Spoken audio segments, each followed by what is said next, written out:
India ये बात ठीक है कहना वो जीत गए। চ্যাম্পিয়ন্স ট্রফি আয়োজন করলো পাকিস্তান আর মাঝখান থেকে জিতে গেল ভারত।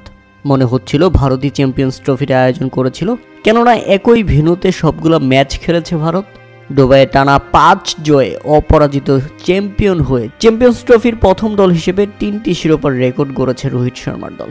তাতে মন খারাপ হলেও ভারতের শক্তিমাত্রা এবং ভারতের পারফরমেন্সে মুগ্ধ হয়েছেন পাকিস্তানের কিংবদন্তি পেসার শোয়েব আখতার।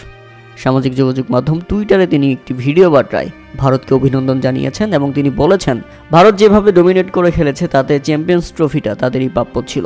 তারা ডিজার্ভ করে এই ট্রফিটা, তৃতীয়বারের মতো চ্যাম্পিয়ন হয়। ভারতকে অনেক অনেক অনেক অভিনন্দন।